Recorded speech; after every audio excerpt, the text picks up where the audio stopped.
Hello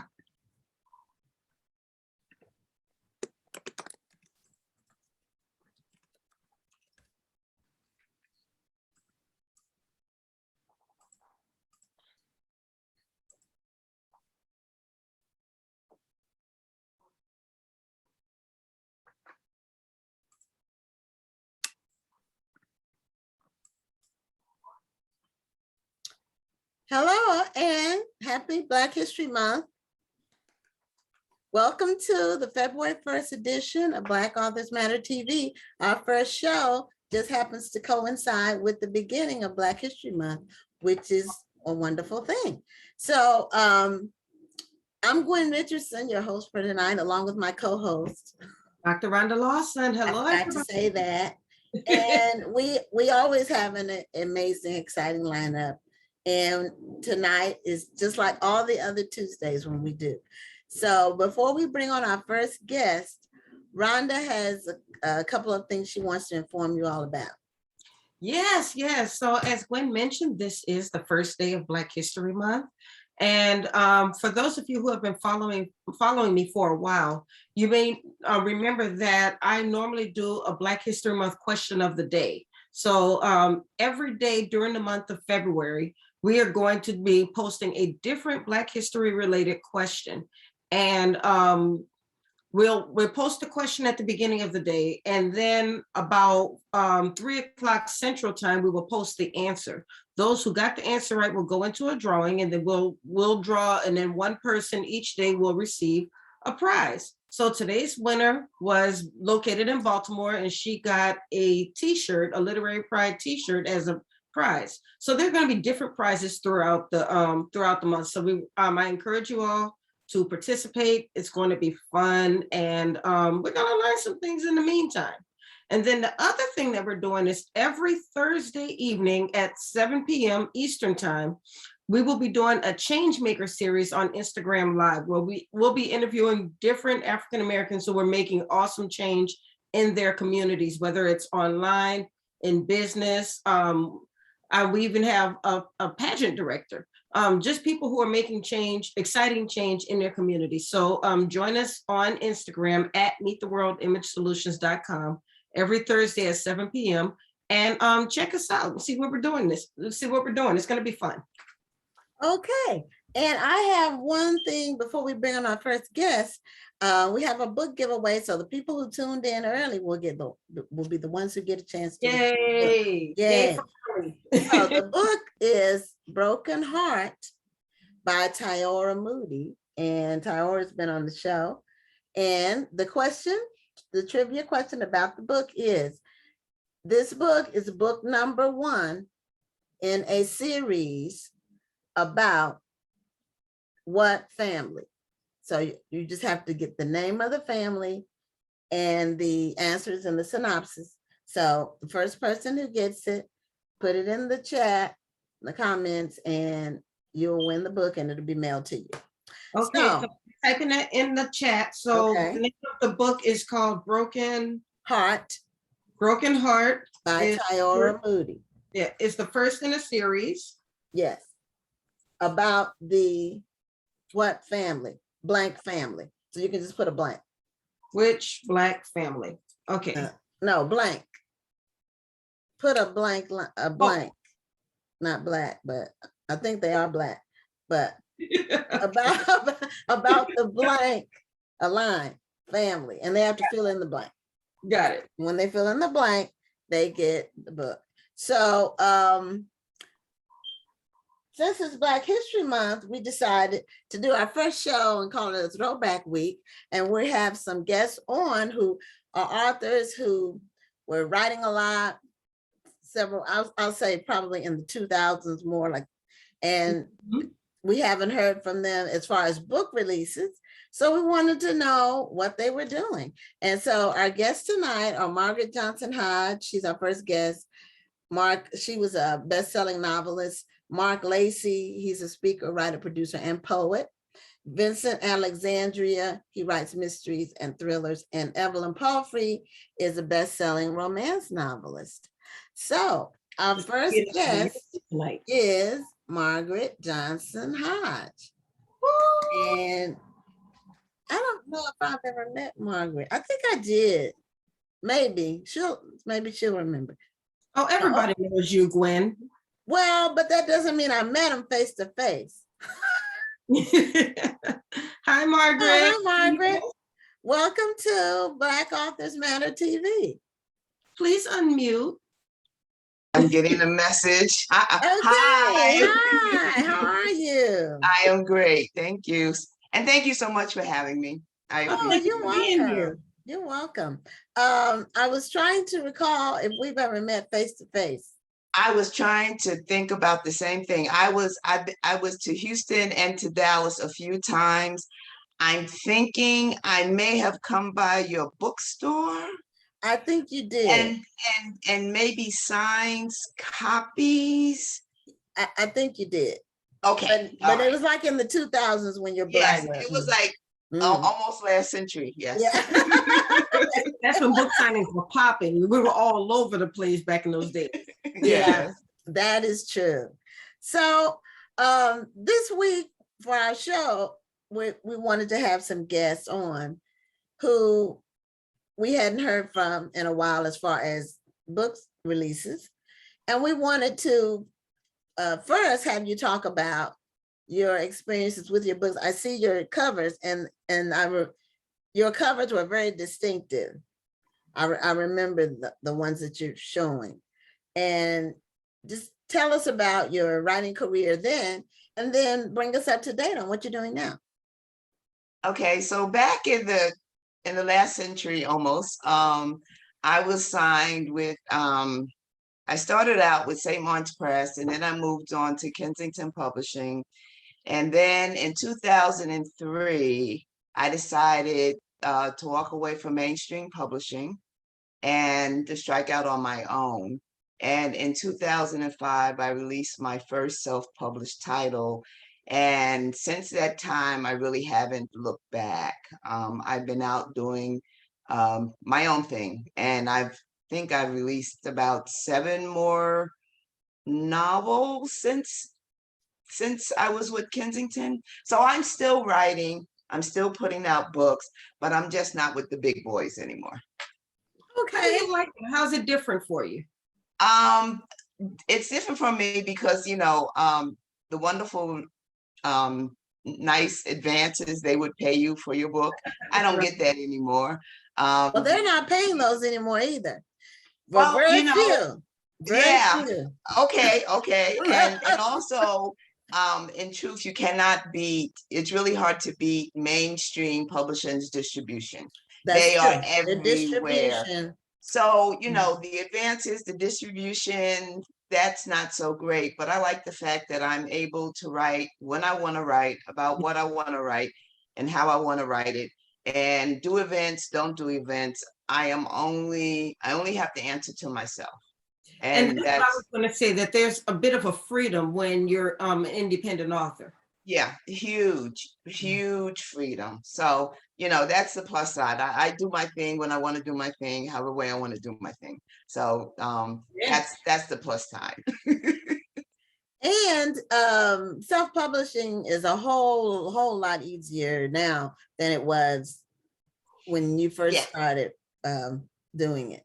Yeah, it's gotten so, because I remember when I first started out, I remember that I can only find a printer all the way in Texas, right? Which one did you use?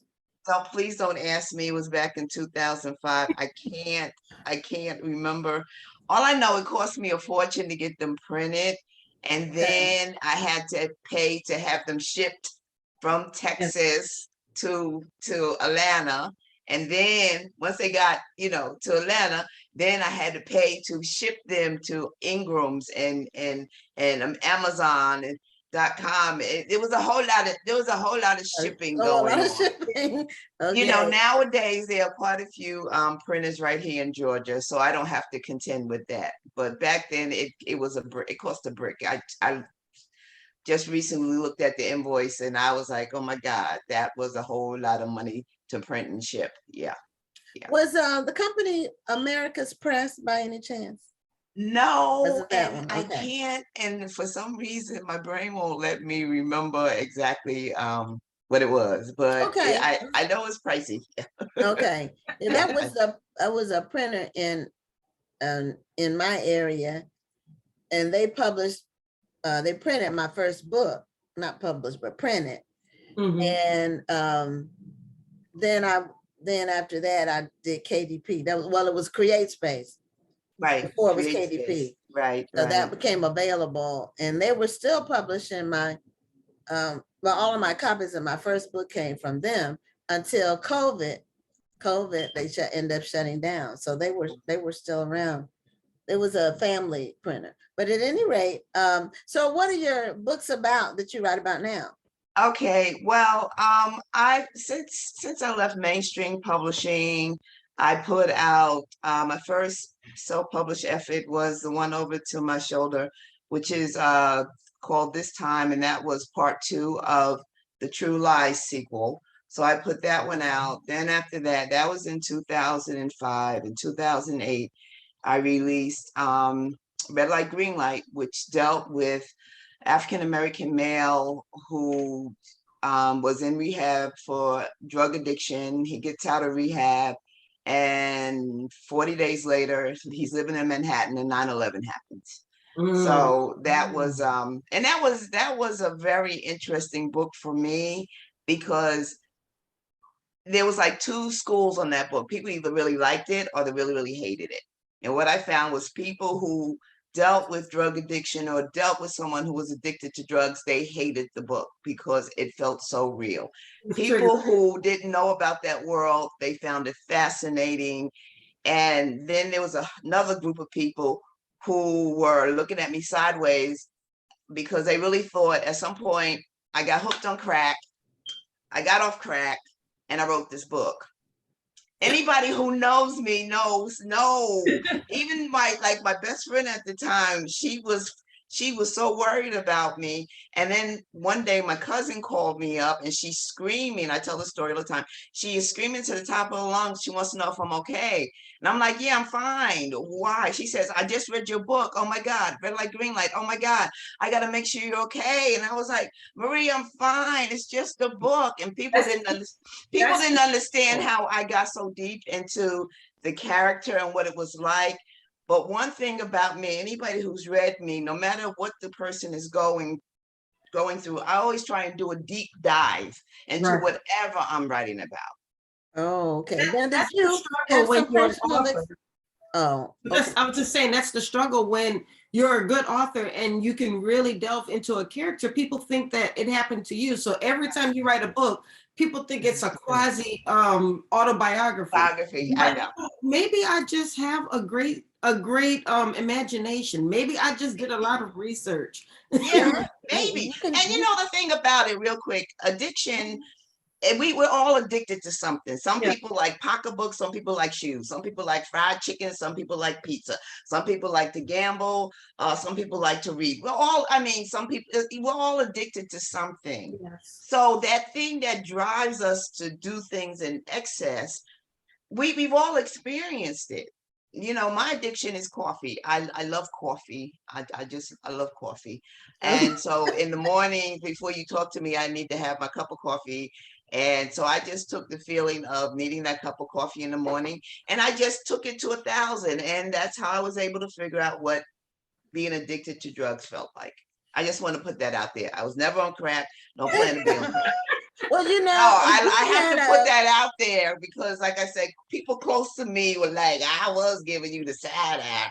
well, I mean, you could have had someone in your family or circle that was addicted, or you could have gone to one of the rehab places and interviewed some people. No, There's ways to find out things. right. And what it was when was the neighborhood I came out of Jamaica, Queens, was impacted severely by the crack epidemic. It Okay. was really, so I got to see on a daily basis what the drug did to communities and peoples and families. So Is that yeah, why you Okay. wanted that to was write? my research.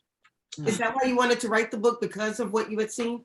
No, I owe wanting to write the book. I owe it to my fellow author. I hope I get his name right. Frederick William Cooper. Frederick William Cooper wrote a William book. Frederick Cooper. Yeah, Yeah, Frederick yeah, Cooper. yeah. Yeah. He wrote a yeah, book many, many years ago. I think it was called 6 Days in January. Yep, that's And it. yes. I I remember. and I was reading the book, and I don't know if you guys experience this, but as an author, sometimes I read a line, and my mind always already finishes how that line should end. And I was reading the line, and there was something about red light in the book, and I remember thinking red light, green light, and it stuck with me. And then I just filed it, and one day someone said red light, green light, that'll make a great book. Well, and I was like, okay, I don't know. And then a little while later, I was like, okay, red light, green light, that'll make a great book. What's it about? I don't know. So I sat down and I started writing, and the character Craig showed up. That's how Okay. that happened. Okay. That is a name I hadn't heard in years. Red Man, light, green light. Is he Oh. still writing? I saw him on Facebook recently. I don't know. Okay, because I remember. And I know I only got a little bit of time, but I do want to share one of my books that I'm sort of pushing now. Is called In Search of Tennessee Sunshine. okay. And for those of you guys who don't know, I unexpectedly lost my husband in 2004 from I'm annual. sorry. And so this deals with the loss of loved one unexpectedly, and the process you go through to move beyond the pain to find joy again. And I just think with everything that's going on in the world, so many people dying unexpectedly, I think it's a great read for anybody who's recently suffered a loss. And yes, I'm hyping my book, but I No, just that's wanted You're supposed to have your That's why book. you're here. I That's just why you're here. yeah, and so this is the book, and it's available on my website, mjhodge.net. You go to my website, mjhodge.net, and you look under books, bookstore, you'll find it available. And it's also available on Amazon, but if you get it from me directly, you get a signed copy and free shipping. Awesome. When was this book released? This book was originally released in 2013, and by this time, 2013, I lost my husband 2004, I'm sorry.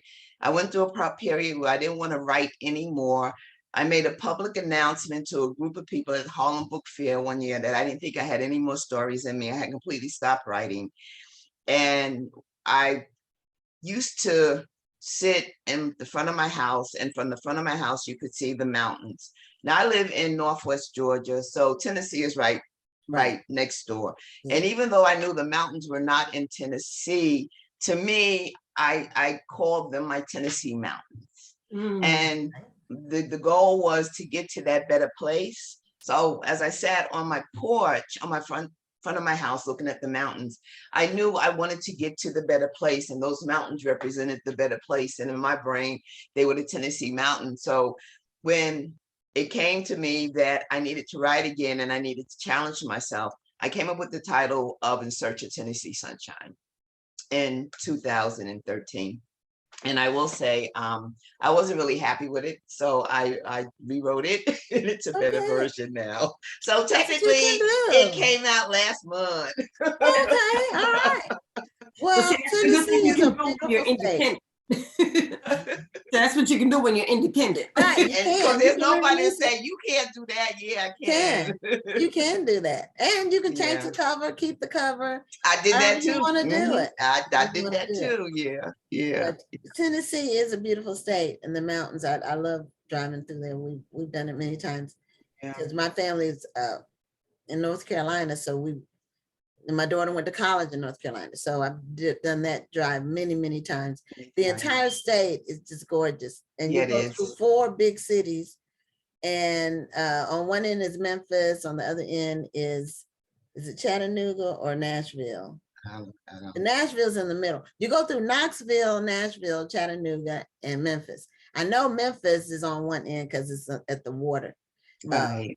So, but it's a beautiful state. And Chattanooga is the one that's close to Atlanta. Yeah, Chattanooga is close to me. Yeah, we went there a couple of times to the aquarium. Yeah, back in the day. Yeah.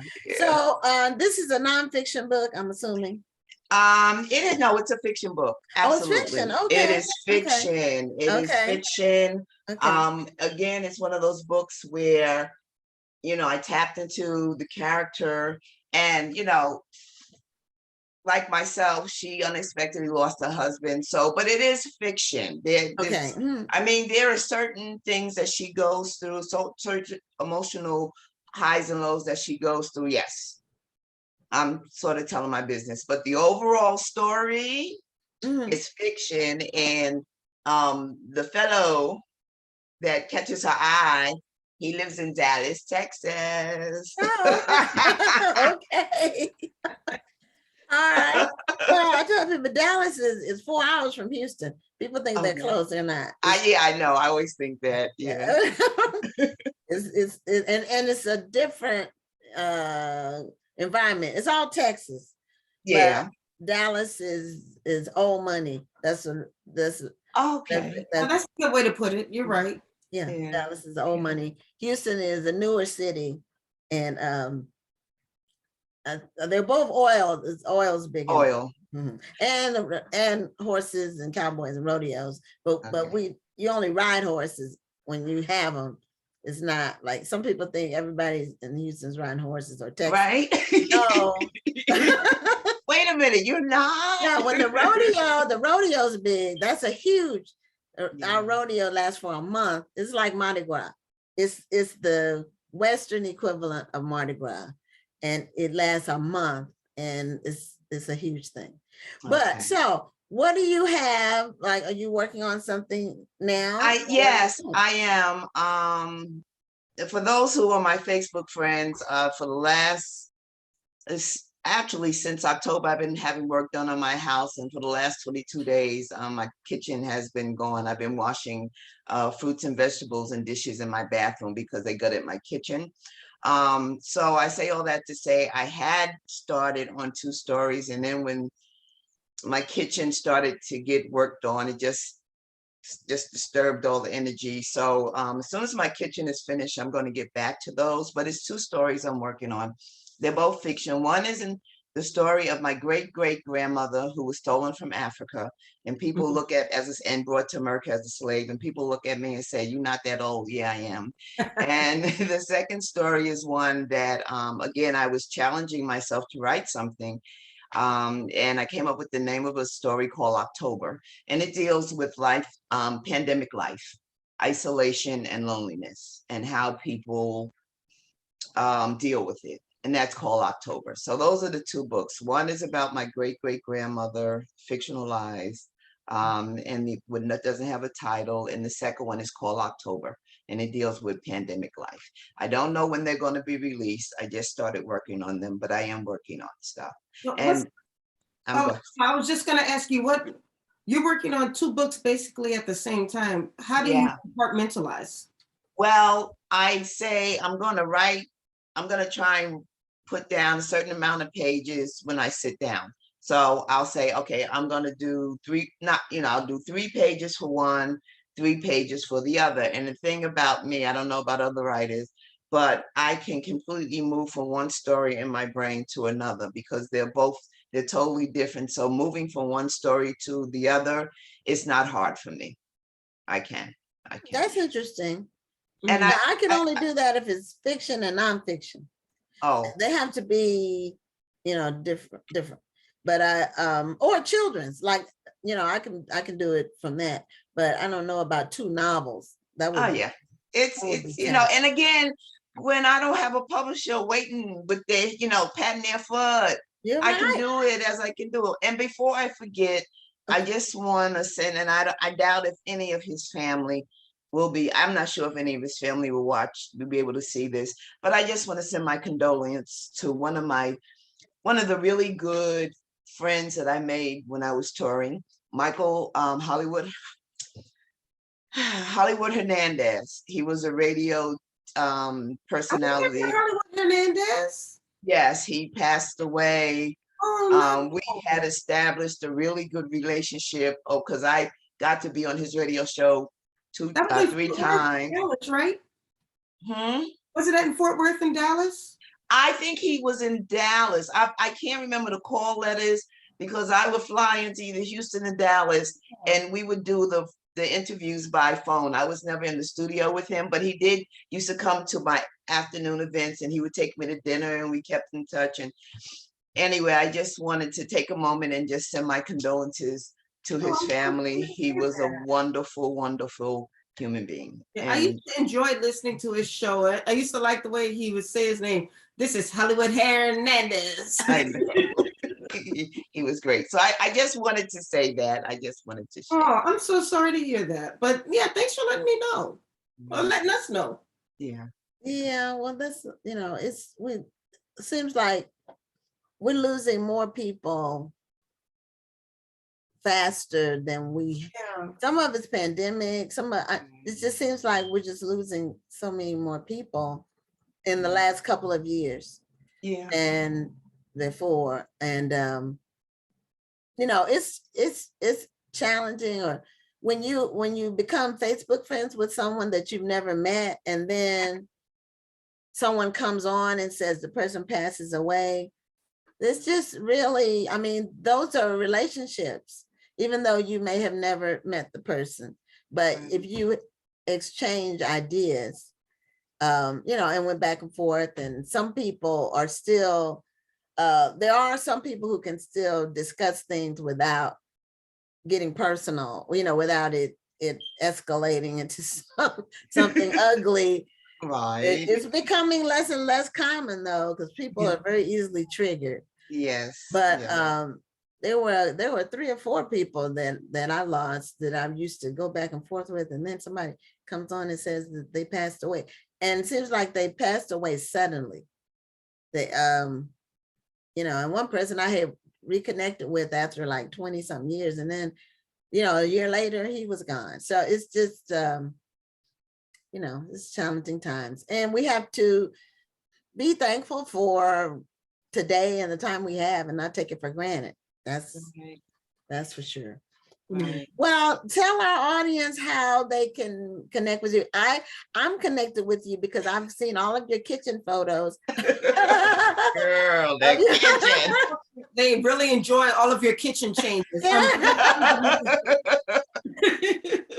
Thank you for letting us know what our lives could be like. I'm trying to tell y'all, it is not HGTV. Where they just showed you the before and after. Right. People can find me on Facebook. I'm on Instagram, and Instagram, my tag is MJH Writing. I'm on LinkedIn, but I don't really mess a lot with that. So basically, Facebook, Instagram, MJH Writing, and of course my website, mjhodge.net. Yeah. I'm sorry, mjhodge.net. Yeah, your sound like faded. Oh, I'm sorry. Like we couldn't hear you. mjhodge.net. .net. Okay. Yeah. Yes, we put that on there, and they can actually get all of your books there. They can get some of my books there. I don't have all my books. It's been 20 something years, so I don't have all of my books, but the books that I do have available, and like I said, you get free shipping and signed copies. It's listed on my website. So if you don't see it underneath my bookstore, they cannot get it from me, but it's probably available through a third-party vendor on Amazon. Gotcha. Well, we put it in the chat. So we'll be able to find your website, and they'll be able to locate at least most of your books. Okay. All right. Well, it was good seeing you again, Margaret. And for those of you who know about Margaret and have been reading her books and wonder what was going on in her life, now you know. And you can continue to support her. Those kitchen photos. Yeah. Oh, yeah, they coming. I got good news. Good news. Oh, good okay, news. wonderful, Yes, this is coming. Okay, well, you have a good rest of your evening, and thank you so much for being a guest on Black Authors Matter TV. Okay, thank you. Thank you so much. Okay. Okay, I don't know if did anyone answer the question about towers? Yeah, Mary did. Oh, Mary Evans? Yes. Oh, okay. All right, Mary. So We're if gonna you win ban the her from book, playing. She always get the answer right. she does. She's won a lot of books. But hey, if you watch the show, we give away books often, and you can win a lot of free stuff. Yeah.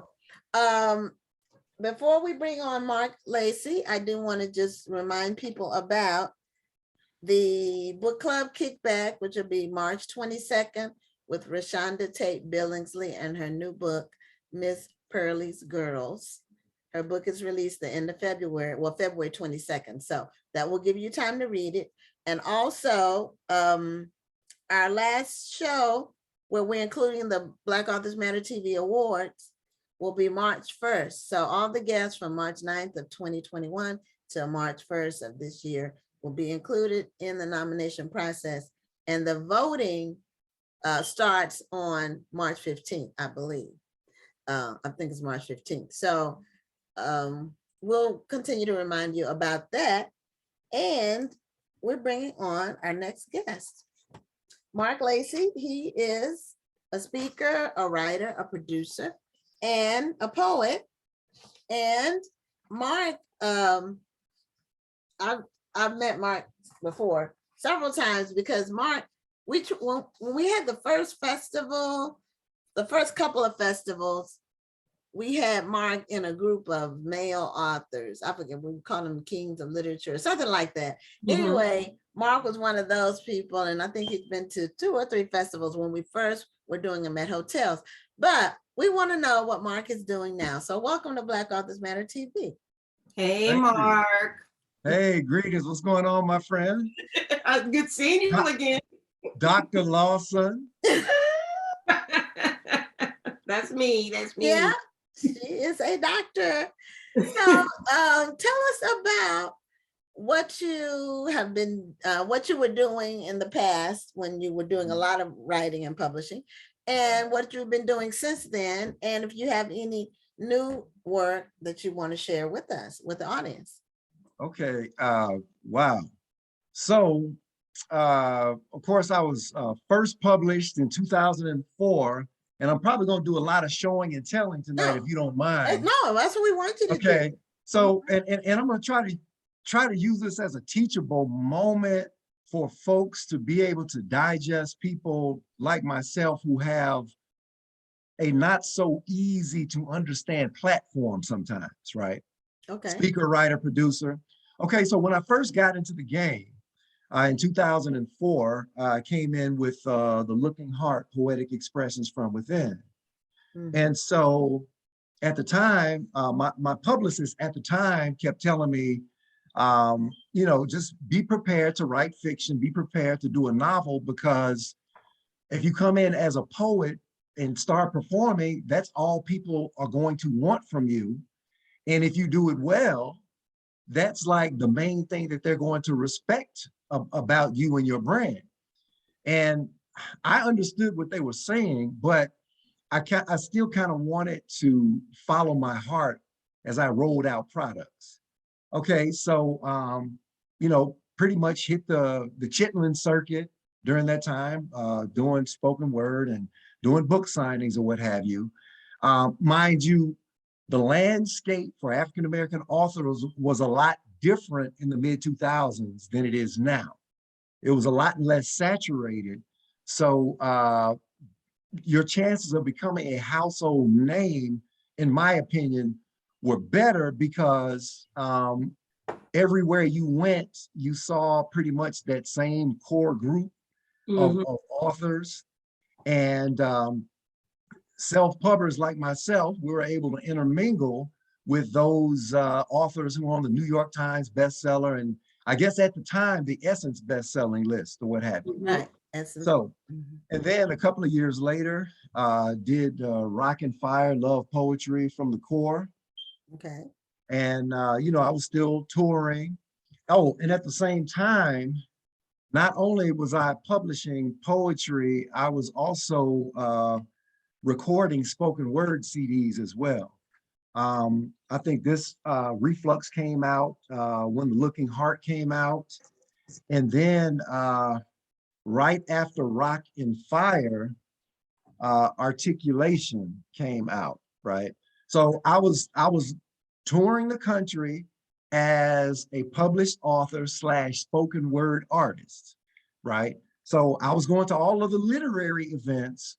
At the time, a lot of my poetry and spoken word friends were not necessarily going to the marquee literary events because the slams and the open mics and the poetry events were something that they were more comfortable with. And again, in saying that, I'm not trying to speak for everybody, but that's what I took from it. And I was also explaining to them that, you know, some of these literary events, you're going to have poetry and spoken word showcases. I remember when I was with the Love Literature Tour, I think it was in 2012 when we came to Houston, there was actually a poetry and spoken word showcase at that particular event. And I did meet a couple of poets from the Houston area. As a matter of fact, one of my great friends, we featured him in Huntsville, Alabama. He's a product of Houston. His name is Seven. Oh yeah, he goes to my church. Yeah, so, and when you talk to him, please tell him Mark Lacy said hello. Okay. Yeah, he and I really connected. We brought him to Huntsville and featured him at one of the Mark Lacy and Friends spoken word shows. Okay, so as time went on. I do have one question for you. Yes, ma'am. Oh yeah, please. We used to have a spoken word poetry slam at the festival. The first, Right. I want to say 7 or 8 or maybe, I don't know. We had a lot years in a row. Did you ever participate in it? I did not participate, but I sat on the sidelines. I remember in 2012, because the previous years I either had a flight to catch or there was some sort of logistical situation I had. But I actually sat in as long as I could in the one in 2012, and then I had to get ready to head to the airport. Okay. So we used to do that. I didn't, I never saw it because I was always working. Oh yeah. But Greg Johnson was like coordinating for a while, and then before him it was a young lady. I can't call her name right now. I'm Facebook friends with her, but she gave me some tips because I don't know anything about poetry or slams or any of that. So you have to, what I do, I try to find people who know about things, and then I put them in charge of it. And then that way it's covered, and I don't have to whatever happens. One thing I can say about Mark is that he's always been very serious about his poetry. And even though you had a publicist who said you needed to maybe do some fiction just to get your name out there, we all knew you as a poet, as a spoken word artist. And I think that you actually wound up opening a platform for many other people who wanted to get their poetry out there, but just didn't know how to do it. Right. I guess I had my nose in the lane so low and was just grinding. There were a lot of things I really did not pay attention to. But looking back in hindsight, because sometimes it takes somebody to tap you on your shoulders and tell you that, hey, keep doing what you're doing. You're making an impression, and people are noticing. Now, I have a rule of thumb. If you keep the faith and you're constantly working your behind off and you are consistent, you're going to have some success at some point, somewhere, right? And success in the literary world is not like one definition, right? You can ask 25 authors what success is, and you'll get 25 different definitions.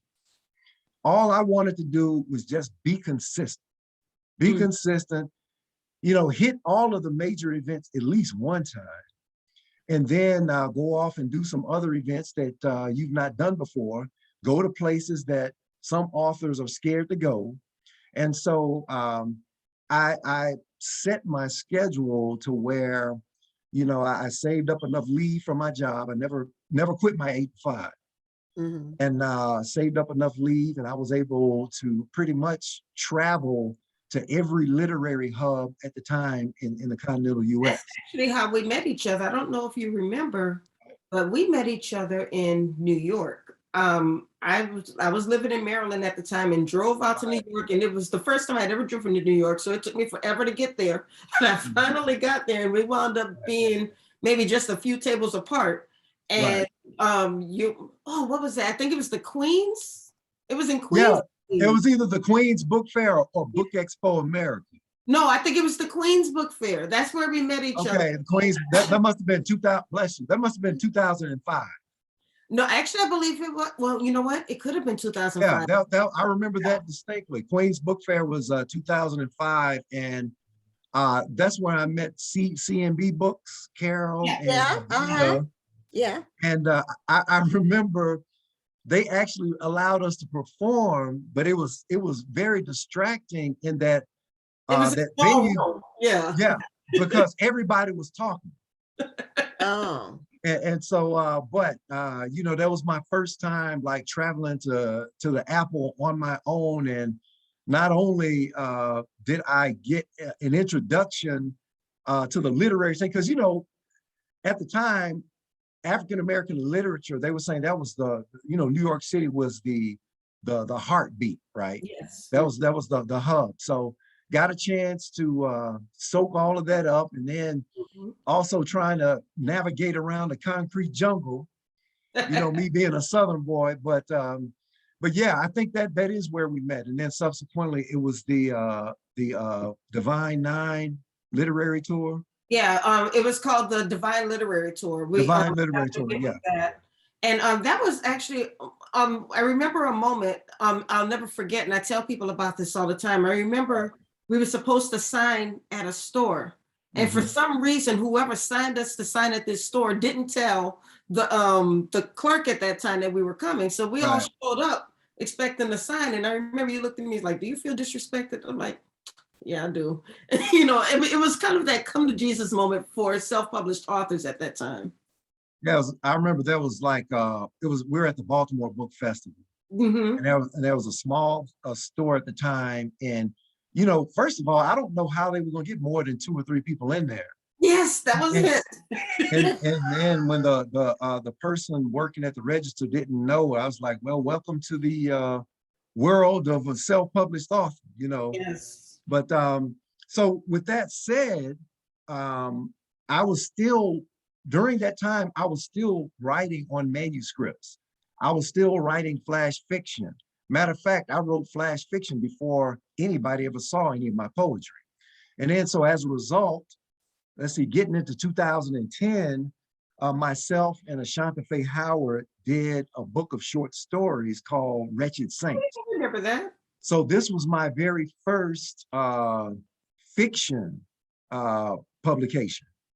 Okay. So that kind of I guess indoctrinated the public about my fiction writing capabilities. And of course, when you shorten the work, you know, that's less of an opportunity to make a mistake, right? So now I consider myself a confident writer, but in publishing this with Ashanta, you know, we both agreed, hey, we're as Steve Harvey says, we're jumping out there. And I'm the type of person, I try to go through things with editors, go through all the phases and the progressions, but I learn better when one of those readers across the country gets the book and gives it a serious critique. Yes. So I learned better that way. And then of course, it took me to get different types of reviews for me to really understand my writing style and how I come up with the different concepts and so on and so forth. And that's how I established my so-called foundation as a fiction writer. Now, at the same time, I'm still out there producing spoken word CDs, Narcoleptic. This came out in 2011. This is a mini EP. And this was produced by award-winning producer, Mr. Kelvin Wooten, who also produces Anthony Hamilton, among others. And then trying to be a spoken word artist. I also produced this one like in 2013. Oh, and I don't want to forget this one. I think I skipped a year. Lyrico 256. This came out in 2009. And I introduced this one at the Black Writers Reunion Conference Oh, with yeah. Tia in Vegas. Yeah. In Vegas. So I think I went to about 3 or 4 of them. Yeah, Tia and I had a great connection, had a lot of fun, and met a whole lot of readers at those events. And of course, you know, naturally with the National Book Club Conference with Curtis Bunn, met a ton of folks there. Mhm.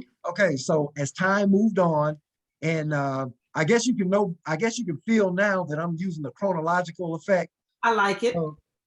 Okay, so I started doing, welcome back, Gwen. Thank you. I I had to step away for a second. Okay, so what I did, I started my own private group on Facebook, and I started publishing my flash fiction. People were loving it. Can you, Marc, can we take a quick commercial for those who may be watching who aren't sure what flash fiction is? Can you talk a bit about that? okay, well, I can give you Marc's version of flash fiction. Okay, flash fiction is it's even shorter than a short story. It's so short that you really don't have time for character development and trying to develop plots or whatever. A flash fiction, in my opinion, is you got maybe 1 or 2 main characters, and it's high impact, high action. And you're not developing a story, you're going right into it. As soon as you type that first word, you're going right into it. And it's a lot of action. And I write flash fiction in chains. I always leave it hanging to pick it back up the next time. So what's a word count on flash fiction? Now I don't know what it is by definition. My word count has been less than 1,000 words or less. Right. Okay, because we did have a guest on, Rand Walker. Remember him from Virginia? He won the prize. What was it? It wasn't flash fiction. He called it something else. I believe he called it microfiction. Okay, yeah, Okay. but it was even shorter. It was like 50 to 100 words. So that's why I was seeing if they were the I've been dabbling in the 6-word stories lately. 6-word story. Yeah, you can tell a story in 6 words. 6 words, yeah. Now, like I would never go over 1,000. I could do like, sometimes it'd be 300. Sometimes it'd be 300 words, sometimes it'd be 500 words. I'm not saying that every time I did it, it was up to 1,000 words. But my rule of thumb was not to go over 1,000. And plus, when people are reading something on social media, we're in this sound bite age, and everybody's attention span is gone like this. So I wanted to make sure I captured their attention. So Marc, you need to do a trilogy and turn it into a movie. And I was like, and actually I took those writings, combed through them. And one of the most difficult things as a writer that I've ever done, instead of writing something from scratch, write or edit something that I have, or edit a series of works to try to compress them into one story. Man, that was difficult. It was difficult for me. But as a result, and after about 2 or 3 years of going back and forth, finally, I came up with the Whiskey House trilogy, of which the first book, Curse of the Whiskey House, came out in 2015. Okay. And so this was the one, you know, people were really, really geeked about reading. It's high action, and it's written in an unorthodox manner in that I have a narrator that's not necessarily what you call omniscient. The narrator is actually a character, but nobody talks to him. Right. But the narrator's right there, and it kind of puts you in the mindset of, now I know you guys are not from the South. Well, Houston is South. I'm Okay, you from Louisiana. That's right. My bad. North You guys are Carolina and from, Virginia. I mean, okay. I've never lived. The furthest north I've lived is DC. That's the furthest north Gotcha. I've lived.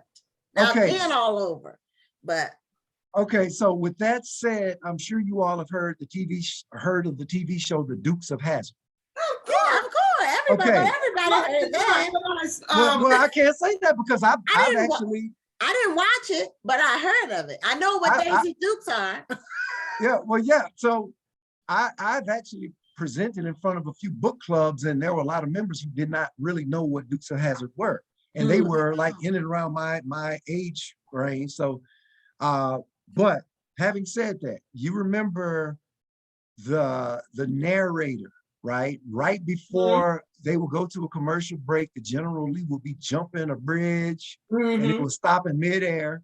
Okay, so that narrator was Waylon Jennings, the country artist, right? Okay. So my narrator, Rufus, I was thinking of Waylon Jennings the whole time when I created my narrator.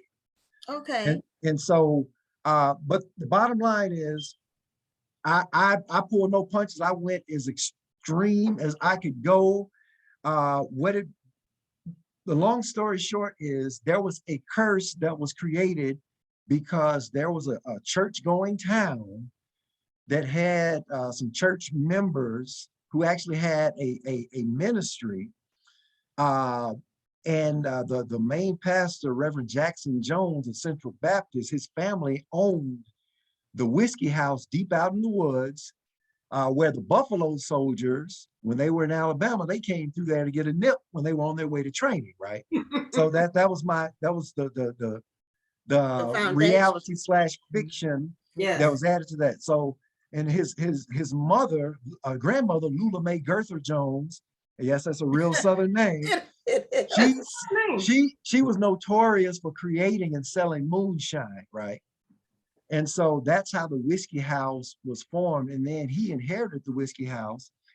But the town, the city is a fictitious city in central Alabama called Lazarus. And all through the book, I'm saying, can Jesus save Lazarus? So the issue was, this town had a child molestation problem that the authorities didn't do anything about, and it created a curse. So Curse of the Whiskey House was the first book of the trilogy. And the second book that came out in 2018 is called Viral Transgressions, right? So, and then the final book of the trilogy is called The Ghost of Ace Honeycut. Now, this is somewhat paranormal. This is, I said somewhat paranormal. It's not all paranormal, it's somewhat paranormal. What was the show? What was the vampire show that everybody liked that used to be on Showtime? Had the black actress and Not a vampire in Brooklyn. no. It was a series. About a show. It was a show. Blood something, True Blood. Yeah, there we go. True Blood. Well, my character Ace is, when you read about Ace Honeycut, he reminds you of the brother in True Blood. That's all I'm gonna say about it. He reminds you of the brother in True Blood. But the book is not paranormal. It's mystery, and it's mystery, suspense, thriller with a little bit of, I'm not making up a word, with a little bit of paranormality in it, right? And so the final book, which is coming out this year, is called The Ghost of Ace Honeycut. And that will be the closeout of the Whiskey House trilogy. And not to give it all away, but Ace was a character in the first book who ended up getting killed. And people felt that all of the people who were being impacted by the curse felt that they could feel the presence of Ace, right? So I never acknowledged Ace being a ghost or anything like that, even in Viral Transgressions.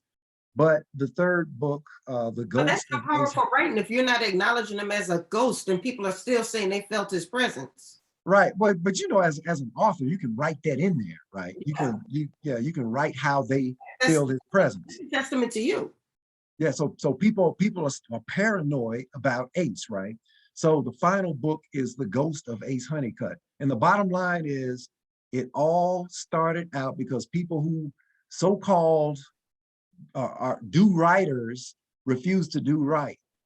And it also amplified or it also magnified an issue that has been very prevalent in the South, you know, the child molestation problem, and nobody's doing anything about it. You know, somebody's relatives are coming to a family reunion picnic and they know that that person has done something, they won't do anything or say anything. And as a result, it keeps going on and on and on and on and on. You know, I gave the analogy, we all saw the movie What's Love Got to Do with It, right? Yes. It talked about a portion of their lives, right? And a lot of people don't know when Ike was growing up, he was molested by women, right? For maybe decades or whatever, or a decade and a half, something of that nature. There was nothing done about it. So guess what? It created a monster. And so, and again, having said that, I'm not justifying anything. No, but the bottom line is it's the reason why he was the way he was. Yeah, a lot of people who molest people were victims of molestation themselves.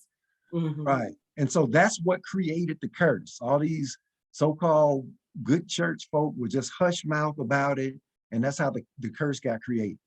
So, but the Ghost of Ace Honeycut is coming out hopefully this summer. And also, I have been blessed to have, one thing about my literary career, it's just been awesome meeting a lot of folks that you collab with. You know, Rhonda and I collaborated on some projects or whatever. And Gwen, it was great meeting you all as part of the Black Book Festival.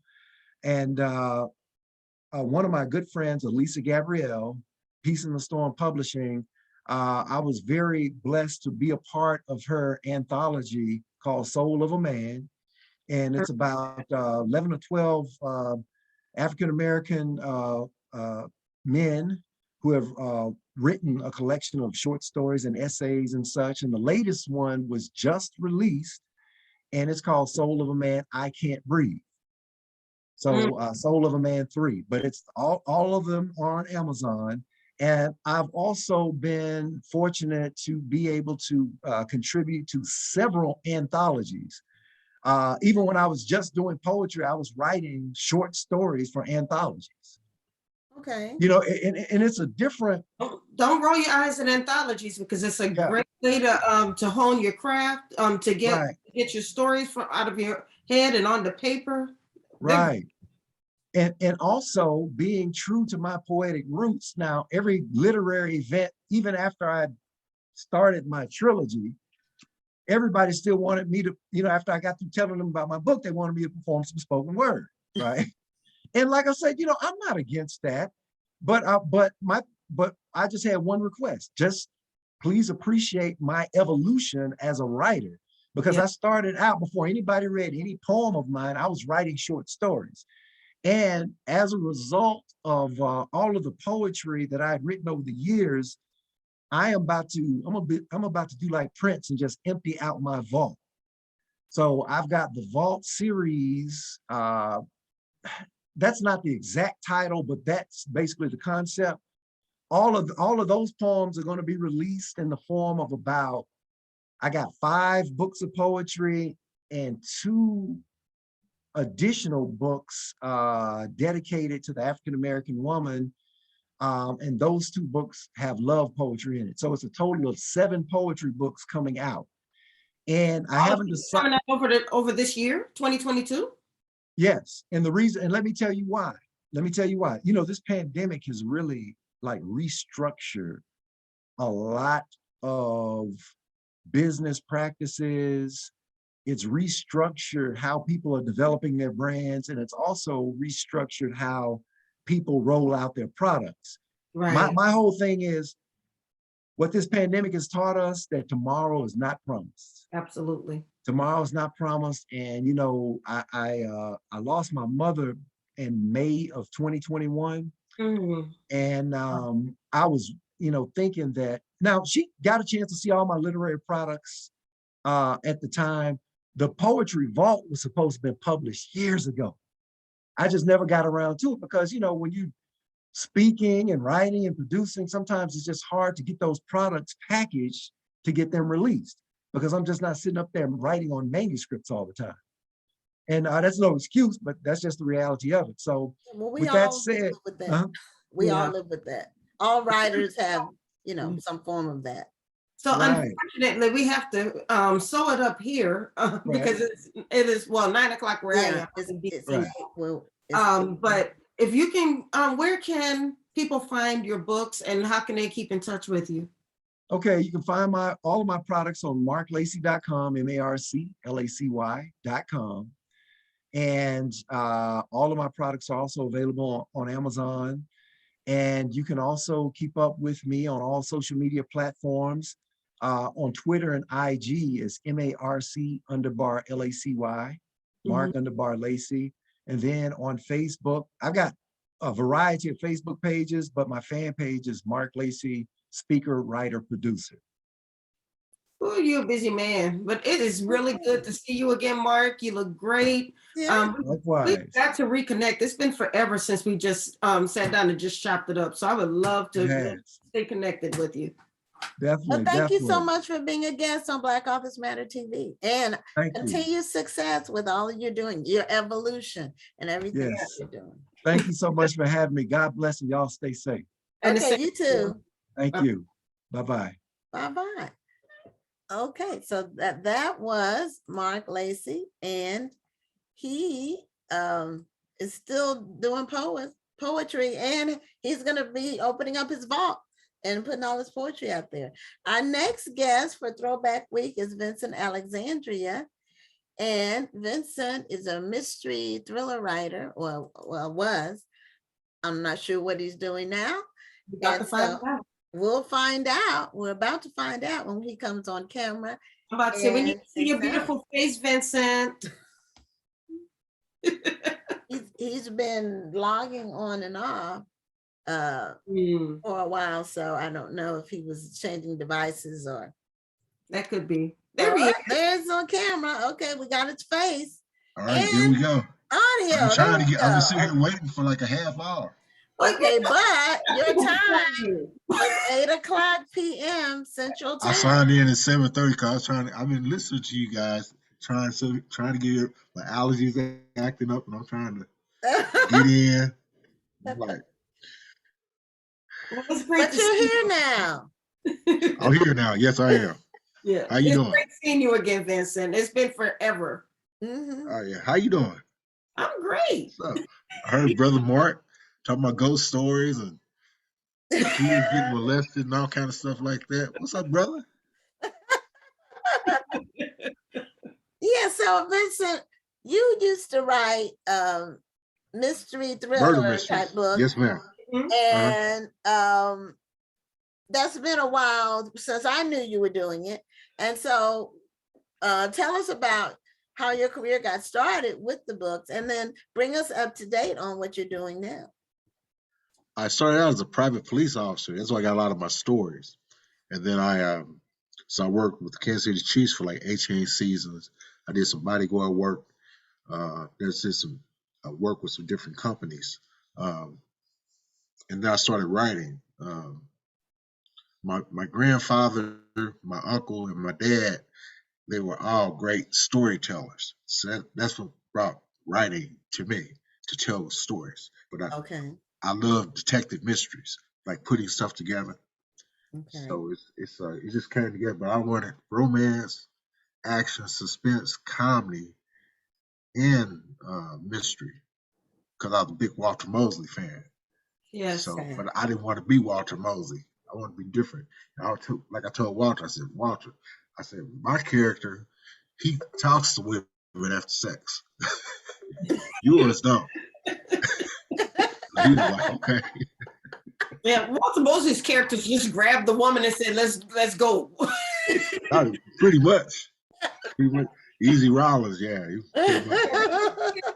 He just grabbed the woman, and next thing you know, she was just in the midst of the act. Yeah, she wanted him. She desired him, and then they went at it. So, Yeah. So I had relationships, uh,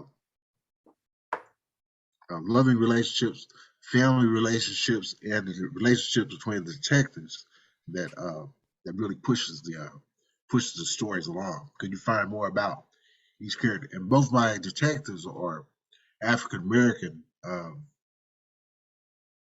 homicide detectives with Kansas City, Missouri Police Department. So that's an oddity within itself, having two successful Black police detectives in a series. So that was different. So I had a lot of law enforcement, FBI agents, stuff like that, CIA agents that they really appreciated that. So, but I have a pretty good male audience as well as female. Okay. So, Now, what were some of tell us the titles of your earlier books? Walls Could Talk, Postal Blues, Okay. Black Rain, Black Heat, Black Secret. I had like a Black series, Black Tie, and Okay. Black Rain. yeah, I remember Okay, Black. the Poster Blues. I remember that cover. Mhm. Yeah. I remember the first. What was the first one you said? If Walls Could Talk. It was guitar. Yeah, I remember that one. I And just finished negotiations with Austin McCulley. They want to redo that book. So I'm in okay. negotiations with them right now. What I have publisher? 2 contracts with Austin McCulley, one in London and one in New York. Nice. So it's going pretty good. Although Okay. I'm at a stumping ground. I have an editor that has 2 of my novels that won't release them. So I'm like, so I've been doing everything besides strangling her. You try to get my stuff back. Yeah, it's holding up my New York contract. My London contract is going fine. My New York contract is on hold. So the books, Black Tie will be released in Black Heat will be released in March, and then Black Tie will be released in December. Oh, okay. Will they be both books and ebooks too, or just on ebook? It'll be in ebooks. Yes, ma'am. Should be in audiobooks as well. Oh, okay. Audio, are you going to voice them yourself? Nah, I don't think I'm gonna do that. It So takes too long. I've been in the recording industry for quite a while, so I'm like, I want to sit in the studio with headphones on, read your story. And get you hearing your voice after so long, you just like, wow, you sort of nah. It's just like the stories are good. Hearing your own voice. I'll be more interested in hearing somebody else's voice. So I'll give you a call and see if you got some time available. Okay. So I'll let big boy Marc do some voiceover for me. Yeah, yeah. Give him a call. I don't know if he does that, but well, you definitely do the relationship scenes. He'll do those. You try to do a little poetry and try to sing a little bit. Marc is mostly talented. Yeah. Yes. So did you have you been writing continuously? Did you take a break? Hiatus? Well, I'm working on Black Tie right now, and Marc was talking about suspense and mystery thrillers. This book, the detectives are a zombie is chasing them, so it got a little science fiction to it. Okay. So has most of the world been killed by whatever made turn the zombies into zombies, or is this just like a random zombie that's chasing? Well, actually, this zombie he grew up with the main detective Joe Johnson, and his grandmother was a voodoo princess, and she cast a spell on him that if something happens to him, you bring him back to Haiti, he'll become a zombie. And Joe's best friends, for money, for gold bullion, end up sneaking him back to Haiti after he's killed. after he's dead. He gets shot. He's not killed, but they sneak his body back to Haiti, and he becomes a zombie. Then he comes back chasing Vernon and Joe because he wants them dead. So Oh, okay. That's a different spin on it. yeah. So what got you into writing? I know you said you like detective stories, and what was the seminal thing that happened that made you sit down and start writing? I played football, and I wrote a lot of love stories and poetry for my fellow football friends. And but my dad and my uncle were really big on reading and telling stories, so they got me interested in writing. Okay, so you were like Alice Haley. Stories? What now? Your football friends were asking for stories? They were asking for poetry for their girlfriends. Yeah, like Alex Haley. Yeah, Did you all know about Alex? That's how Alex Haley started writing.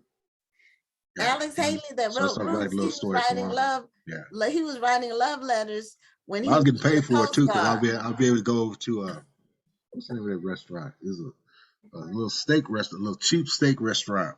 So I used to, on Wednesdays I go out and take girls out for steak and shrimp. You were going to Sizzler, weren't you? I was hustling. Well, it was good. I survived. I lived good in college. Yeah, I lived good. So funny. Yeah, I remember those days.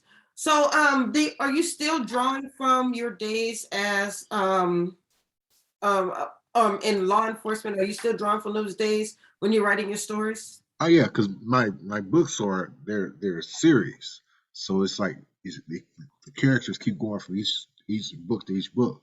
So you have to go from the past and into the future. So it's like putting a puzzle. So you have to keep going back, do your research, come back in, see where you're going, where you want to take the book further in the future. But the texts have to grow with every story, and the readers have to learn from each story about the characters, and that's why my fan base is really loyal.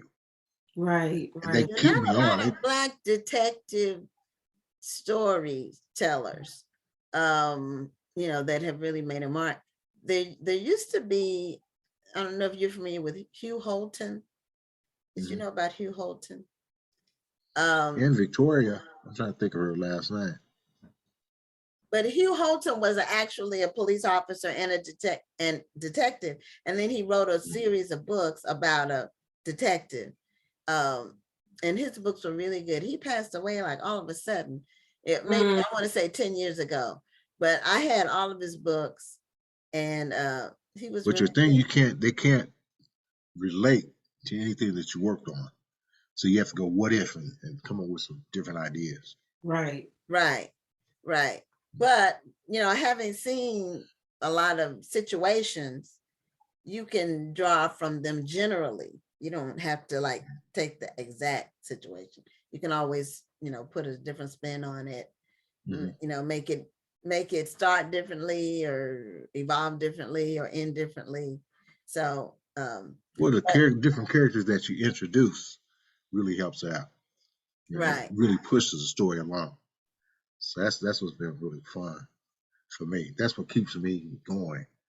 Is because the characters actually feel like they're alive, and you're like, so you hate killing them off, but at some point, some characters have to go.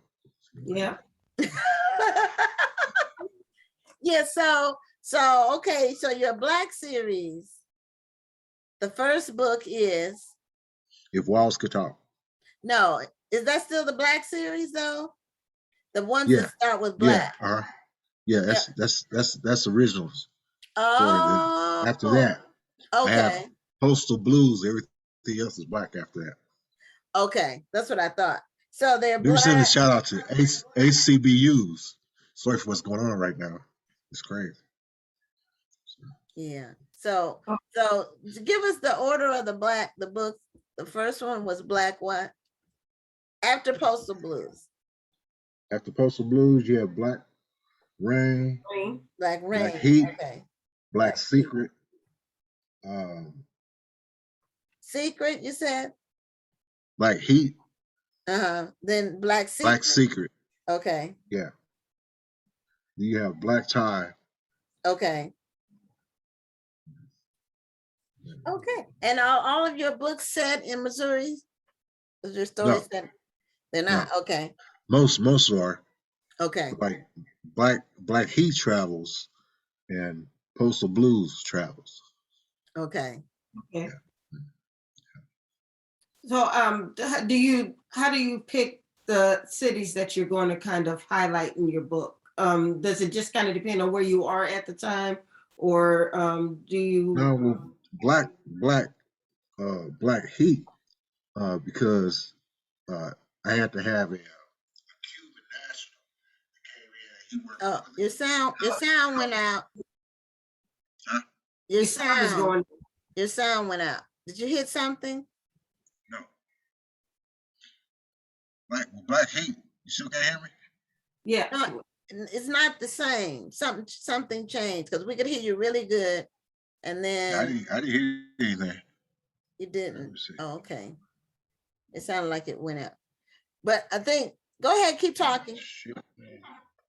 So yeah, so they Yeah, now it's back where it was. okay, so I had a Cuban national, and his Dread Katana. And actually I have I took second place at International Film Festival with Black Rain. Hmm. We did a short film on it. And we took Mhm. second place at International Film Festival in LA. Oh, That was okay. pretty cool. Yeah, I We got remember. Terrence Howard. Terrence Howard agreed to play Dread Katana, Can't be mad at that. the Cuban national. Okay, wow. So So how long so a film? How long a film? How long this, was the film? the short is right at 32 minutes. Okay. Okay, that's really great. So we're looking at we're talking with Willowbrook.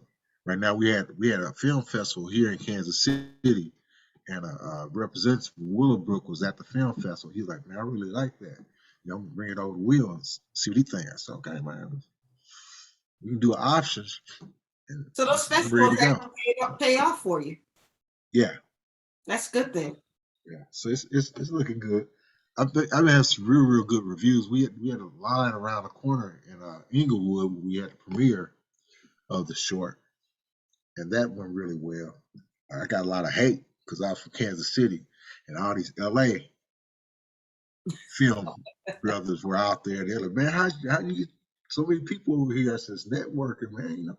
But what I did was I used people with they had deferred dreams, and we did favors for each other. You know, so you ever had a lighting person that might got somebody pregnant and he dropped out of college, and then but he still was in the lighting. So I said, hey man, come work for me for this project. Then you could use it on your resume, and you know, we doing each other favor. Mhm. And what they would, some of the independent filmmakers, they was having a problem with script. They would kind of just help me write this, man, make it out smooth. I need a new ending. So I would help them. So you do favors, and you return the favors. You wouldn't have to go cash. It's like you bought her. And that's what got us done. So we did the short film for like right around $48,000. Mm, Because on average it's 60-70,000 easy. right. Well, a lot of people are getting into films now, doing film festivals with their work.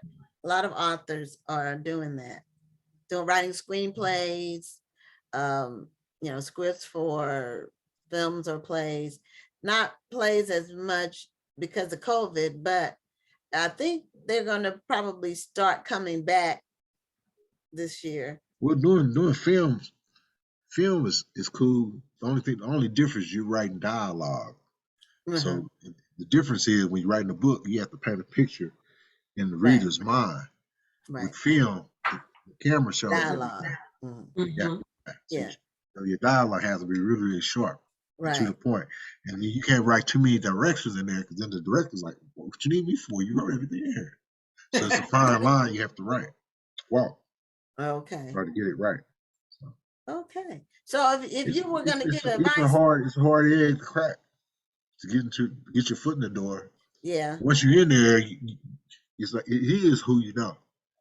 Right. okay.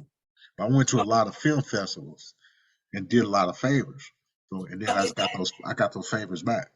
is that your advice to people who are trying to get into this into the business or to turn their books into film?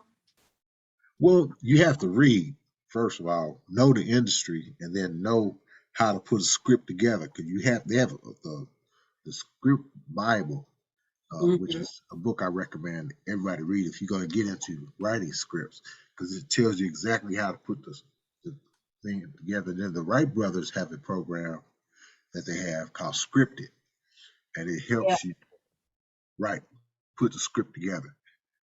It I takes bought a the while. script Bible. It's very tedious. Very tedious. Yeah, It's very tedious, but it's an excellent book. it is the script Bible. I bought that because I did a treatment on my mystery, and I submitted it to. It didn't get picked up, but it was a good exercise, and maybe in the future I'll Mhm. try again. Remember, Walter Rose got rejected over 50 times. Right. You just never know when the right person's going to see. Yeah, and then Stephen Right. King got rejected over 200 times. So Yeah, you'll find that one niche. Once you find a niche, yeah. And then once you do that first one, everybody, where's the next one coming out? So you're pretty much forced to start working on the next one. So Right. it's a lot of fun, but it's a lot of work, and it's costly. So you yeah, have to have your money people behind right. Now they have those Kickstarter campaigns people do. Some people use GoFundMe to fund their creative projects. So, you do have some avenues to where you can raise the funding, if you're able to. But people want you got to have something to hand to them though.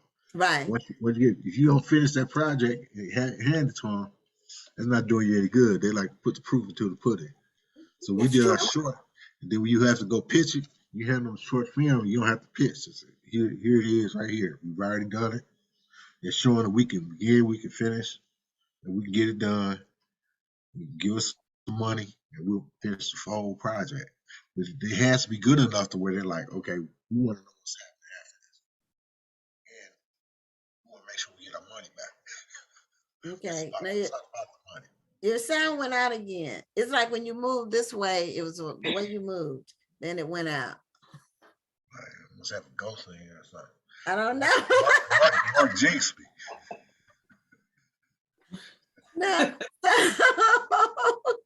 So you said you have some books coming out this year? Yeah, I have Black Heat, and I also have Black Tire. Black Tire is one with the zombie. And I did a lot of research on Haiti, and it was interesting with Haiti. What happened? The guy's grandmother, she got involved with a guy from Portugal, and the Portuguese, they brought the slaves to Haiti, and they used gold in order to trade for them. And that's how she got the gold to pay Joe's friends and stuff for them to get his body back over to Haiti. So Now, do you have any Haitian roots, or that was just an area of interest? No, I when I went and started researching zombie, because you have in doing murder mystery, you have to do a whole lot of research. Right. So when I went, another thing that was interesting with the Haitian, with their religion, they die and they come back 16 times, 8 times as a female and 8 times as a male. Wow. Oh, okay. Deep. Yeah, I didn't know that. Mhm. So, So I was like, this wow. it's another. It blows your mind. And their funerals are like 9 days. Right. Like rum and cigar smoking, and they have a big old party. That is interesting. So where can people find these books? You can get it any major bookstore, Amazon.com. All my books on Amazon. Any major bookstore you can find it. Okay. Awesome Macaulay is pretty big. Huh? What is your website? VincentAlexandria.net. Okay. Because we want to make sure we get that in the chat because people love going to people's websites on this show. And you get to see a piece of the film as well, the short film on. Oh, nice. Oh, okay, wonderful. And on my Facebook page. Well, my Facebook page got hacked, so I don't know if that's still in there or not. I had to build another one. There's a lot of that That was a headache. Oh Yeah, man, it These is. hackers are bold. They will I lost so much material. Yeah, you have to catch it right when they're there and report it. You know, before they before they reach all your friends.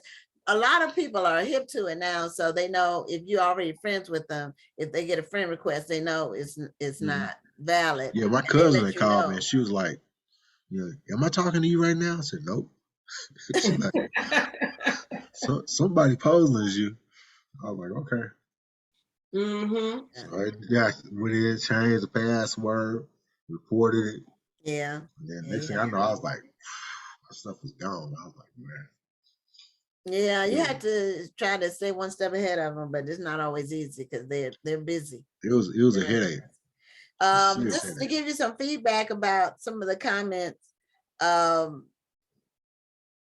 Mary talked about the script Bible, but somebody said rejection is necessary to press on. That's what Eleanor Johnson said. And then Mary Evans said, I don't like rejection. And Mary, I agree with you. I hate rejection. So that's why I am self-published. Because but it's I like they said, refuse to send my stuff out 200 times. Satan is a sinner who falls down and then gets up. I know. So you gotta brush it off and be that more determined to say, hey, you know what, I'm gonna make this work. Because you got a whole lot of people that try to derail your dreams. Yeah, I agree. I'm just not, I don't like it. Nobody really likes rejection, but I mean, it is a necessary thing. Because even when we're self-published, there are going to be times when our work is rejected in some form or another. By the reader, it could be rejected by the reader. That's right, exactly. That's true. And you're taking advantage of, as a self-published author, you're taking advantage of a lot. Right, with bookstores and distributors, and you got to fight for your money and fight for your rights. You be like Bob Marley, get up, stand up. You got to stand up for your rights. Get today. Got to have mine. Got to get mine. But just take every opportunity to learn a lesson. I mean, there's some times I'm like, okay. Don't be bitter about it. No, well, I'm not bitter because I don't, it's everybody, you have to know yourself. And, I know myself. So there's some things like things I'm not good at, I don't do them. I don't like to do them. If I try something once or twice and I'm not good at it, I just leave it alone. Now, I could be missing out on something that eventually I could do. But I just don't like to, if I'm not good at it, like soon, then I leave it alone. I'll befriend somebody and then I learn it. I go in and learn it. And I'm like, hey, I got to be able to do this. It's just a sticker with me. I'm like a pit bull. I'm like, yeah, I guess I'm more like what is it? One of those Pomeranians. Chihuahua. Pomeranian. Not like a pit bull. I'm determined.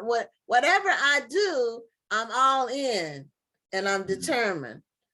And it's gonna get done when I decide I'm gonna do something. I like to have fun with it too. So yeah, I do too. But it's not fun. I'm more plotting. I'm more, systematic. It's the order 1, 2, 3, and 4. I'm not as flexible, but we all have our strengths and our deficits or whatever. And so that's why I like working with other people who are good at the things I'm not necessarily good at. Yeah. And that's a strength to be able to recognize where you're strong and where you may need some help. Yeah, because I will ask for help. Right. So Vincent, did you told us your website so people can Mhm. get in touch with you is Vincent vincentalexandria.net. Mhm. And I'm so glad to Vincent see Alexandria. you. See you Good to again. see you See that too. you're out there still doing I things. miss our cruises. Yeah, you know what? And okay, I hadn't announced this yet because it just happened. I moved my money from a cruise that I was supposed to go on in 2020, and I'm going on a 10-day cruise in August of 2023 to Alaska. I'm leaving from San Francisco. Me and my Oh, cool. daughter, it was supposed to be me and my daughter on the Alaska cruise in 2020. It got canceled. Then it got Right. moved to 2021. It got canceled. So I just signed up. They moved my money. I kept my money on the books because I still remember. So next year in August, I'm going for 10 days. So, Cool. so I'm excited. I love cruising. Absolutely love it. Yeah, that was a ball. Yeah, I love it. And it has to be, for me, it has to be at least 7 days. I don't even want to get on the boat if it's not for at least 7 days. So It take you that long to learn the boat. it does, but it does. By the time you find out Well, where where you everything know where you're is, it going. takes 4 or 5 days. And if you're on a 4 or 5 day cruise, it's time to get off the boat. So I'm looking forward to that, and hopefully it will manifest this time because my daughter and I are really excited about it. So Vincent, take care, and thank you so much for being a No guest problem. Thank you. on Got my Black shirt History on. Got my shirt on. Yeah, we enjoy seeing you. Oh, you wearing your Oh, shirt? yeah, you got your t-shirt on. I Thank you. represent. Okay, thank you so much. All right, have a Be great night. blessed. Have a great year. All right. If we don't see, God I'll be bless you looking out guys. for you though. Okay, we'll be rapping. I'll Okay, probably be down there for your event down there in October. okay. We'd love to see you. Okay, good night. All right, guys. Take care. God bless. Bye-bye. All right. Yeah, for the National Black Book Festival this year, we're hoping to open registration in mid-February. I'm trying to work some details out with the venue. And so that's why we haven't opened it yet, because it may be, I'm trying to get it so it's Friday, Saturday, and Sunday if I can. Just because our venue is a church and it would allow us to utilize the membership. They can meet all the authors and support them.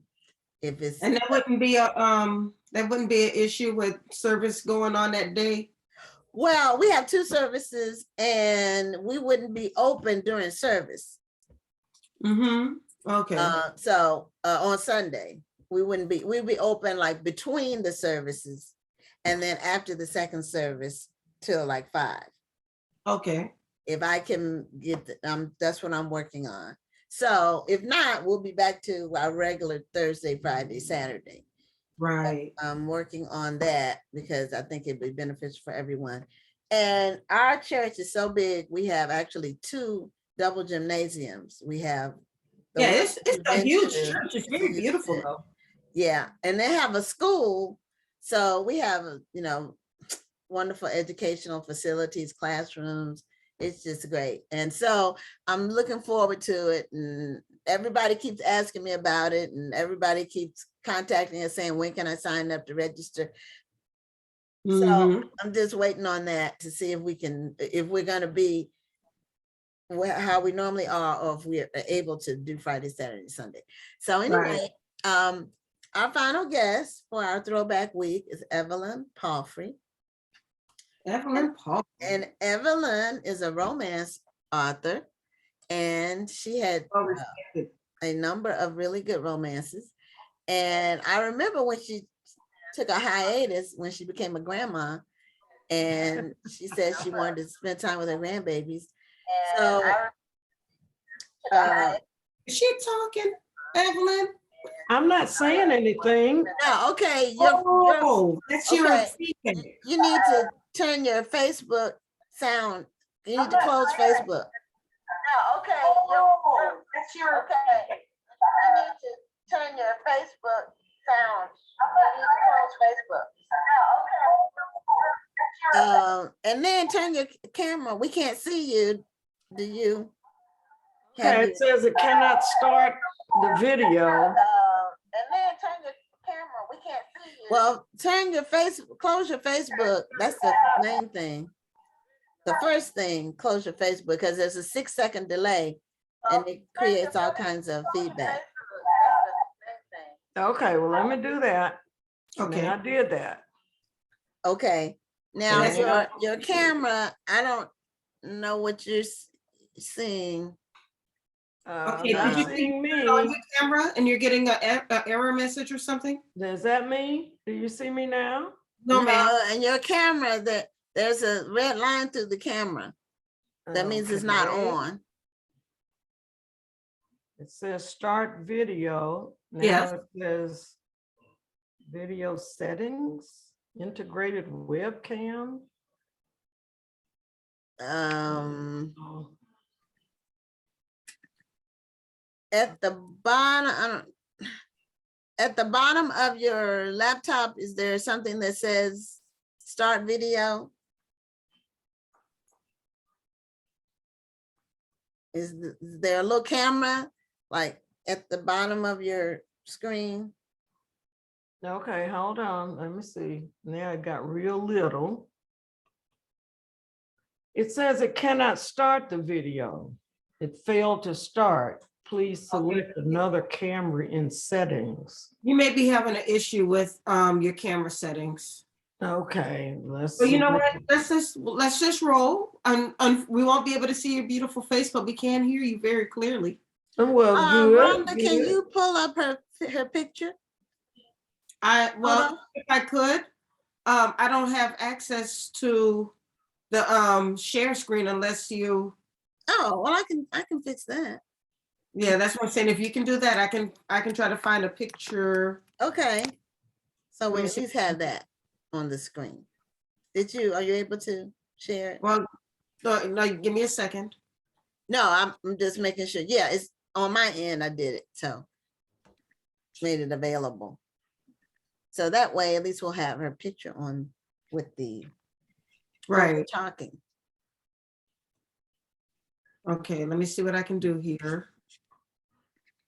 All right, I am going to, there we go. I'm just going to pull up a picture. It might not be the picture you sent us.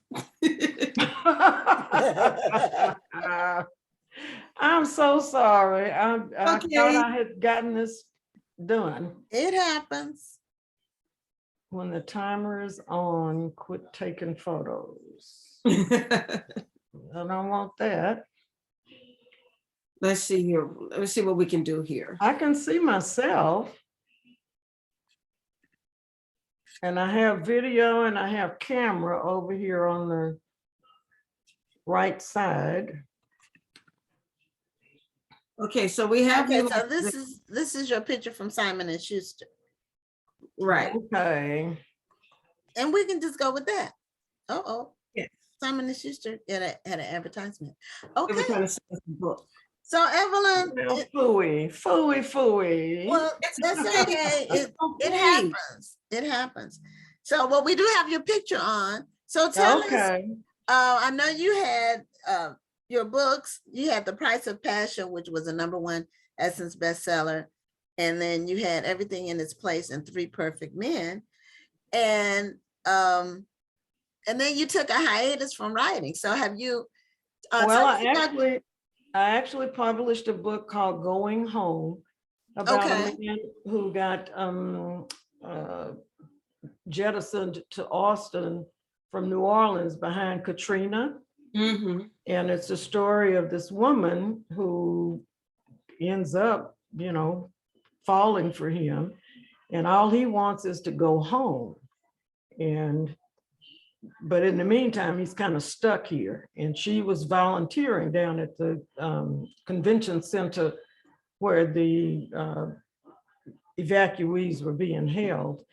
And he didn't want any of that. He just wanted to work. He can get some money and go home. But they closed New Orleans. You couldn't possibly go for a while. And she had just taken on custody of a wild teenage grandchild. I write for certain demographic, the grandmothers and all. Okay. And I wonder if I leave this and come back, would that do anything? Do you think maybe you can try to do it on, are you on your phone or on your computer? On my computer? Try it from your phone. Okay. Try going off, closing it, and then try signing back in on the email that you got on your phone. Okay, let me. Can you access your email on your phone? I probably should say that first. Yes, I can access my email Okay. on my phone. Okay, so yeah, if you go into the email I sent and just click join the Zoom meeting, and your phone should work. All right, let's see. Meanwhile, Meanwhile, I can I'll keep after it. Yeah, I'll do a couple of announcements while you're doing the switch. Okay. And I'm gonna stop sharing real quick. okay, so I had mentioned before that we're going to be having the Jerry Pinkney Children's Book Awards, and we'll be giving awards in 7 different categories for K through grade 6 and for ages 12 plus. And the awards submission will open most likely by March 1st. They could open a little bit sooner, but the deadline for submissions is June 6th. So you have plenty of time if you're a children's author to submit your books or your book. The book has to be published in 2021 or 2022. It has to be an African-American author or an African-American theme. So it can be a non-Black author with a book that has an African-American theme. And there'll be one grand prize overall, and then there'll be winners in all those different categories, and we'll have finalists. And the finalists will be announced in August. The winners will be announced at the book festival in October during the children's festival, but it will be live streamed on Facebook. So we'll be doing some, with our in-person event, it'll be somewhat of a hybrid in that some aspects of it will be live streamed, not the entire event. So that's something else we're working on. We're excited about that. And I already announced the book club Kickback on March 22nd. So Evelyn, are you still there? I am still here, and Okay. I'm still trying to get in on my phone. Okay, join the Zoom meeting. There you go. Okay, please enter my name. Okay. You shouldn't have to enter anything. You know, I don't mind at all being my age. Did that get it? No, that you didn't shouldn't have get to it. enter anything. When you Join click with that Zoom link, video. it should just take you. Please Oh, okay. wait. Okay. It should be coming up now. All right. So you're in the, let's see. Here we There are. you are. Yay. So you can go ahead and close up. You can go ahead and close up your Zoom on your computer, and we'll just talk to you on the on your phone. Okay. Yeah, So- well, I can close it. Oh, there you go. Okay. All right. Great. See, Audio we're able to still get to came work. So is your sound, you're connecting to the audio.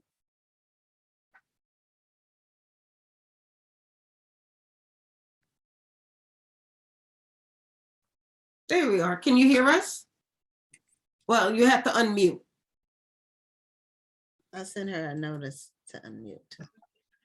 Okay, you should be hearing us and we should be Yes. hearing you. Yay! Yes. Yay. Okay, Okay. so we're going to start off because Liz Dove had a question for you. She wants to know when you started your writing career and at what age? I was 45 years old.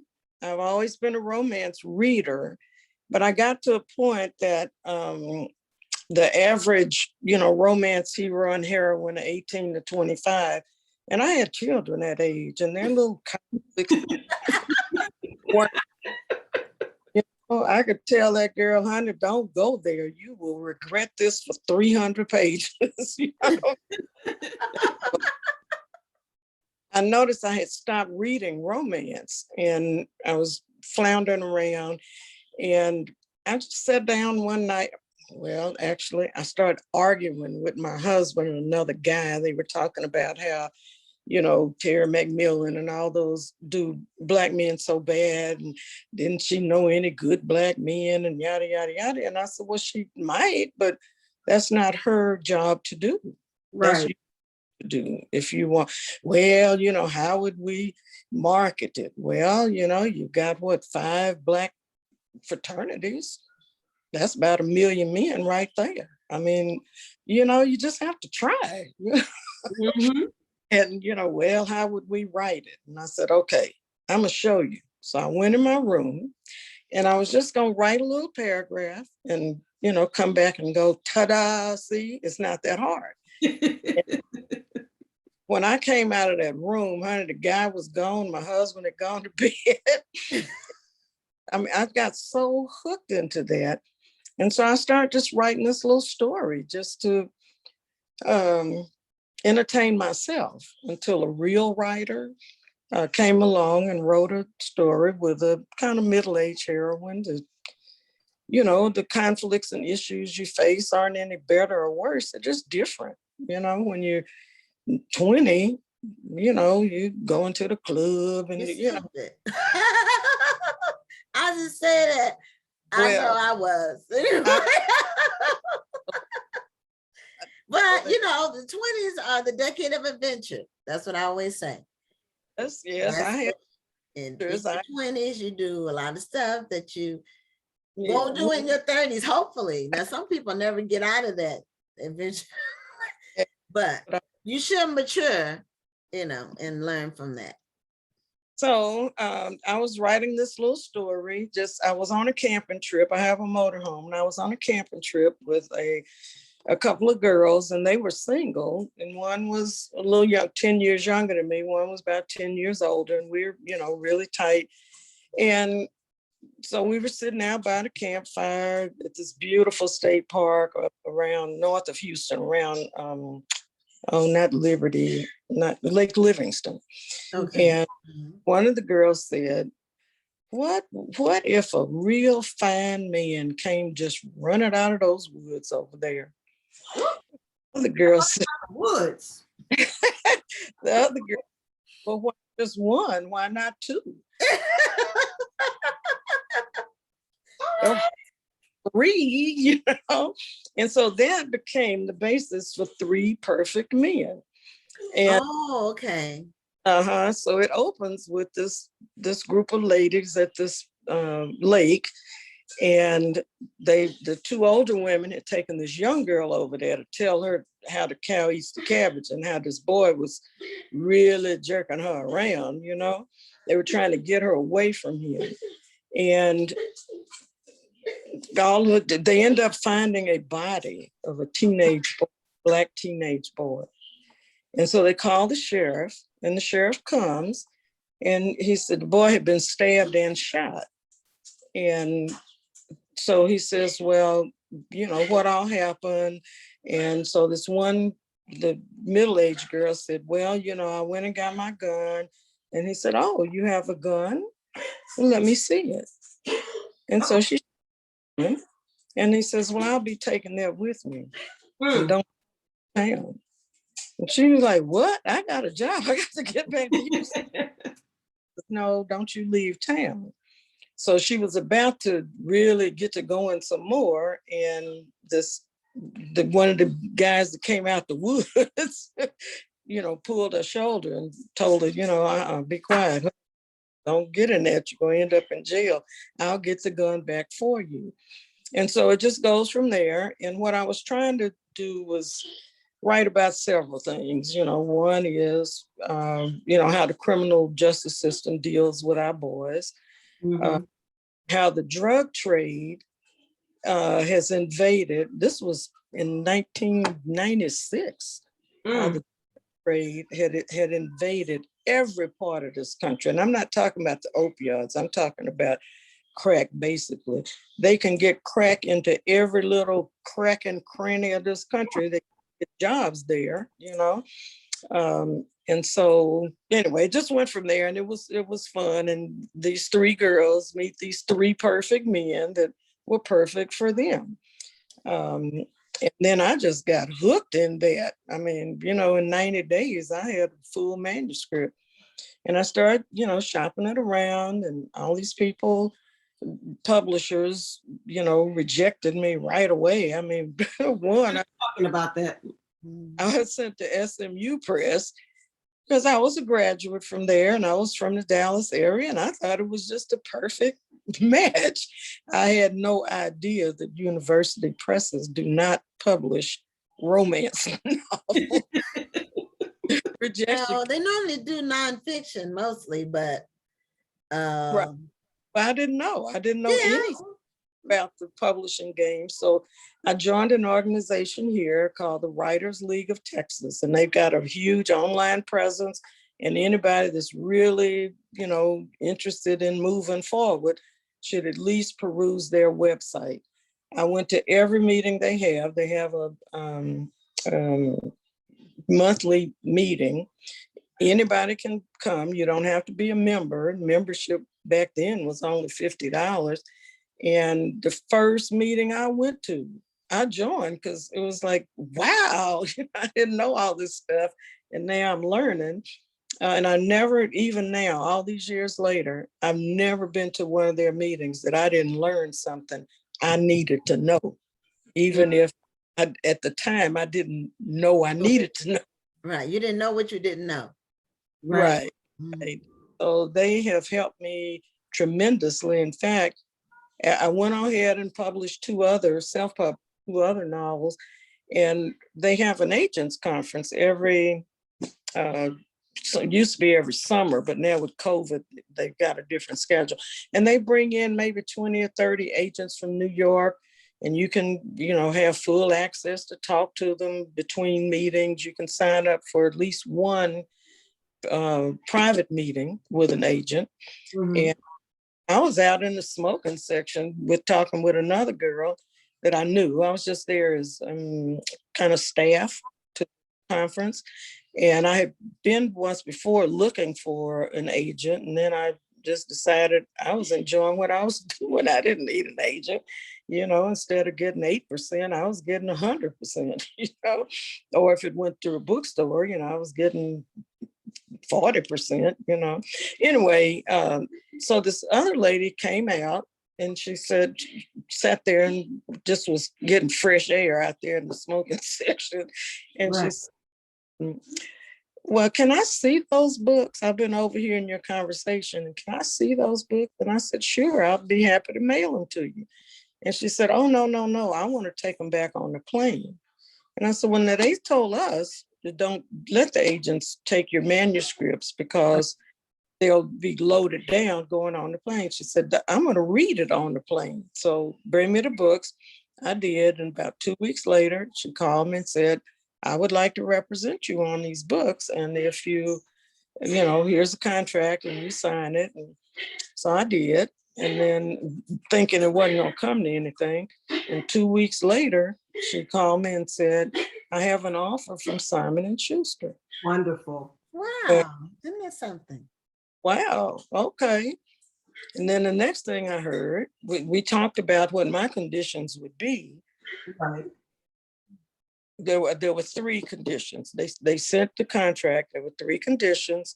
And I said, well, you know, these got to go. I can't do these things because I have a job, number one, that will not allow me to, you know, reveal that and blah, blah, blah. Anyway, so next thing I know, somebody called me from a newspaper here and said, it's in Publishers Weekly that you've sold some books to Simon & Schuster.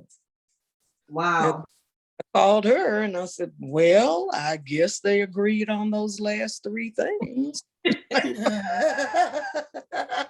you believe that your success as an author almost happened accidentally because somebody just happened to overhear you and it wound up being the right person at the right time?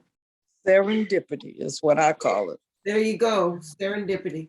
tell writers is you've got to put yourself in places that lightning, getting a contract these days, even more so than back then, was almost like being struck by lightning.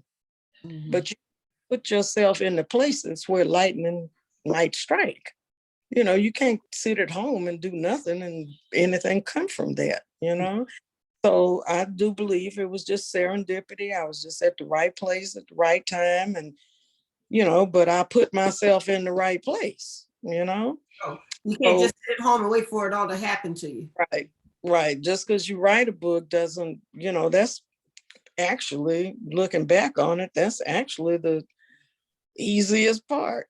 Then you got to promote the books, and when you can speak on this, promote the books, you got to be available, you got to travel, all of those things. Now you've got the internet and this thing we're doing now. And I've met some savvy young women writers that know all this stuff, and they can do it without having to have a heavy travel schedule. But, I used to live on airplanes every weekend. I was gone, but the first thing I did before I got to Simon & Schuster, I was going on a vacation to the North Carolina. I had a child up there and I have a motorhome.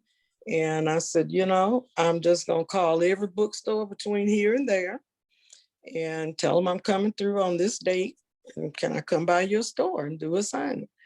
And I will bring the books. And some of them ordered them ahead of time, and some of them, said, okay, we'll bring them. And I got to know a lot of bookstore owners, and that was just so wonderful. There are not many left. That's true. Black bookstore. Yeah, there has been, though, a resurgence of new ones, and we've had several of them on the show. The show will be 2 years old in July, and we have interviewed 300 guests. In March, we will have interviewed our 300th guest. Whoa, that's impressive. We've talked to a lot of people, but we've interviewed several bookstores that are new, that will open, and some that have been established too. We've had some established ones on too, but several young women and one young man, and they had the book cafe. I think, where was he? Was he in Georgia? Seems like he was in Georgia, but he had a book cafe. He combined coffee with books. Yeah, there was a young lady in Georgia who did that. She combined wine. That was wine though. The library. Yeah, that's it. She combined it with wine. She would have wine tastings and books at hers. Okay. So people are coming up with some different kinds of concepts to combine books with other things, and make a space where people want to come and lounge and meet people and that kind of thing too. Well, I really missed that because, back during the late 90s, there was a real. There were a lot of. Yes. A lot of them went into it not for the wrong reason, but it's a business, and many of them went into it for the social aspect. Yeah, right. And that is a recipe for disaster. I realized the real work came after the book was published. Yes. Well, she's talking about the bookstores. Talking about the bookstores. And the bookstores, and what people have to understand with any business. It's a business. You have to have a bottom line. Meaning you have to make a profit. Yeah. It takes more than just the love of books. Right. Yeah. You have to make a profit. Otherwise, you'll go out of business.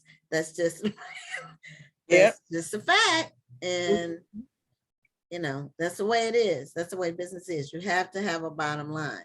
It's not it's not a social program. It's not, like a nonprofit, they don't have a bottom line. But a bookstore, it should be for profit, because you have to make money in order to because you have to eat. As the owner, you have to eat and pay your bills.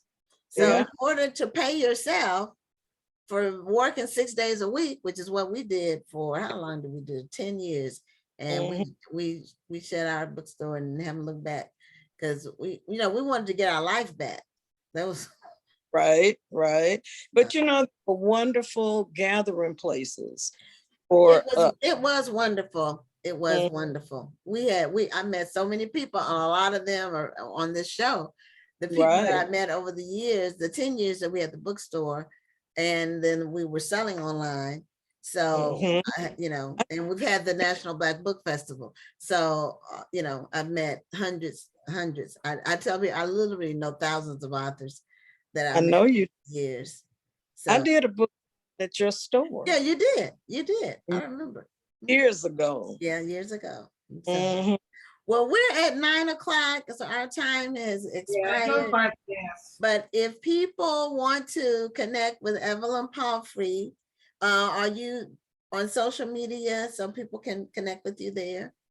I'm really only on Facebook. My granddaughter put me on some other things, but I don't ever go to them. I don't know how to go to them. I hear you. So, and on Facebook, they can find you by just searching your name, Evelyn Palfrey, Yes. Yes. Palfrey, because it's not showing on the screen there.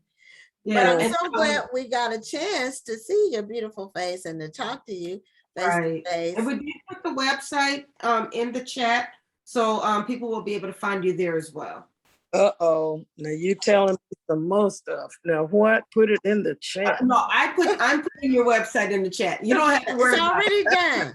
It's already taken care of. You don't have to do anything. Well, it's been so wonderful to walk down memory lane with Margaret and Vincent and Marcellus. We just all used to be on that train, and Yes. we kept running into each other at different places, and it was just a lot of fun. It was a good memory, and I really appreciate you including me in this. Oh, well, you're welcome. But we appreciate you being here. Yeah, and available. Getting caught up. And so thank you so much for being a guest on Black Authors Matter TV, and have a great evening. Okay, sweet. You too. Okay, bye-bye. How do I get out of here? Oh, we can get you out. Okay, do that. All right, good night. Okay, well, that's it for this week. And I just want to give you our next week's lineup, which we have 2 children's authors, Sabrina Crumpton and Jelp Shinholster IV. This is a young man who's had his name 4 times, and his first name is J-E-L-P. I've never heard that name, but it's been 4 of them because he's the 4th. Then we have Nathan Evans Jr. He's an author, an inspirational speaker. And then we have Meredith McKinney. She was on the show several months ago. She's the founder of the Black Book Project in Nashville. And she's going to give us an update because she's collecting books for the book project again. So she wants to tell us, remind us of the objectives and talk about the books that she's looking forward to donate to the elementary schools in Nashville. So that's it. And we have a full slate. We all booked up for the whole month of February, and it's going to be great. And we're just looking forward to all of our guests. So I'm signing out. And that's it for Black Authors Matter TV for tonight. I'm Gwen Richardson signing off. I'm Dr. Rhonda Lawson. You guys have a wonderful night and a blessed week. We'll see you next week. Bye.